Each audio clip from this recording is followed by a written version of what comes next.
mbokk yi ñu ngi leen di nuyu di leen jaajëfal ci ànd beeg safoo beeg rajo Touba Fall FM 105.5 rajo ñëpp fii kulli laylin wa naharin di jaajëfal internet di ñuy seetaan ak di ñu déglu ci Mourad TV ci YouTube bi di leen ñaan ngeen gën a abonné di like ak di partager vidéo yi del si wàddoon ak yéen ci seen woppo bi di bis ni tey ngeen koy am bët bu yàlla sàkk diirub koor gi di ci ànd ak Abba Bousso Imam Yali.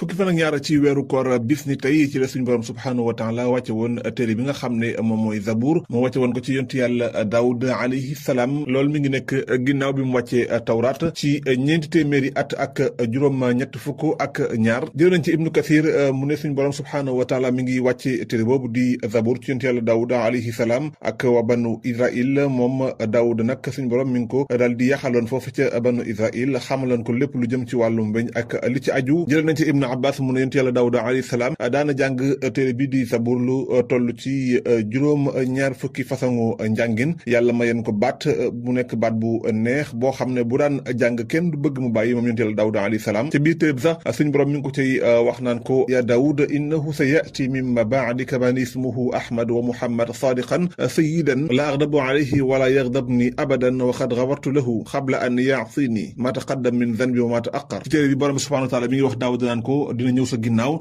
benn yonente boo xam ne mi ngi tudd Ahmad wala Muhammad nekk ku dëggu nekk ab sang nekk ko xam ne du mer te itam du ma merloo mukk tey jéggal naa ko mbooleem ay bàkkaaram tey jéggal naa ko yu njëkkam ak yu mujj laata mu mooy aw xeetam it ma jagleel leen ay nawafil comme li ma jox yonente yi faratal ci ñoom ay farata comme ni ma faratale ñi nga xam ne mooy anbiyaaw ak mursaluna yi fukki fan ak ñaar ci weeru koor bis na tey la ñu amaloon mu aqatu baynal muhajirin wal ansar mooy mbokkale gi nga xam ne yonente yàlla Muhammad sallallahu alayhi wa sallam doon na ko mbokkale diggante muhaajiruuna ak lansaar loolu nekk ginnaaw bi nga xamee ne jóge na Makka ñëw Madina yonent bi sallam gàddaay ñëw fi nga xam ne ni moom mooy Madina waaye mu jël ñi nga xam ne ñoom ñooy muhaajiruuna yi képp kenn ci ñoom mbokkale la ko kenn ci lansaar yi loolu doon leen dimbale bu baax a baax ci seen dëkkin wu ñoŋ ne ki noonu bañ a am benn xët-xët ginnaaw ba it ci la ñu taxaw ngir tabax jàkk ji ci Madina loolu nekk ci at mu njëkk ci gàddaay gi wax nañ ne sax mbokkal googu nekkoon na mbokkale gu dëgër ba ñoom dañ daan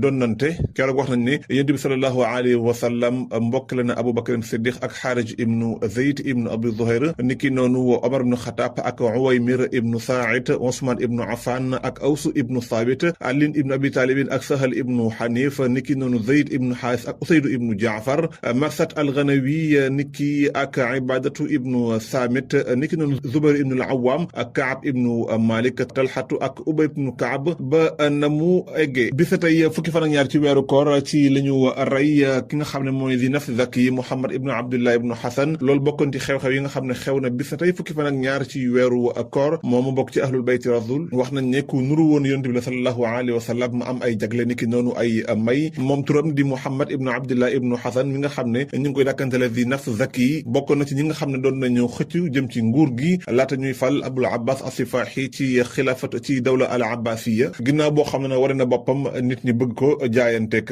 moom mu yilif ay dëkk yu bari ci Yaman ci Sham ci Makka ba li nga xamee ne Abu Jaafar al-Mansuur jël na xilaafa gi waajal benn armée boo xam ne mi ngi ci jiital Isa ibnu Muusa ibnu Muhammad mu ànd ak ñeenti junni soldat wax nañu ne ginnaaw xeex boobu nag rey nañ ci lu bari ba ni nga xamee ne noonu la su naf zakki dal di shahid faatu bés tey fukki fan ak ñaar ci weeru koor loolu nekkoon ci atum téeméer ak ñeent fukk ak juróom boobu mi ngi am moom juróom fukki at ak ñaar ñu denc ko ca fa nga xam ne moom mooy armée li Baqiya bis tey fukki fan ak ñaar ci weeru koor ci lañu ubbi île bi nga xam ne mooy Xabrus muy jaziratul Xabrus loolu nekkoon bis ni tey ci atum 829 loolu nekkoon ci nguuruk Malikul Ashraf di fàttali ne Xabrus nekk na benn île boo xam ne jullit nii xeex nañu ko ay yoon ak ñi nga xam ne ñu affronté yi ci diir bu yàgg kon bis ne tey la ko jullit nii lif bis tey fukki fan ak ñaar ci weeru koor ci la borom xam-xam bu mag bi daal di faatu muy Ibnu Juzi moom mi ngi faatu fukki fan ak ñaar ci weeru koor atum 597 fukki fan ak ñaar ci weeru koor bis na tey ci la borom xam-xam mag bi daal di faatu muy Ibnu Malik mi nga xam ne moom moo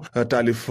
téereb naxu bi di alfiyatu ñu naan ko alfiyatu Ibnu Malik moom mi ngi faatu fukki fan ak ñaar ci weeru koor mu ngoog mu nekkoon seen wopp bis na tey ñi ngi leen di jaajëfal lu baax di leen dikk daje ëllëg ak jàmm amuñu seen fay yéen ñi topp bis na tey yàlla fay musal leen ci ay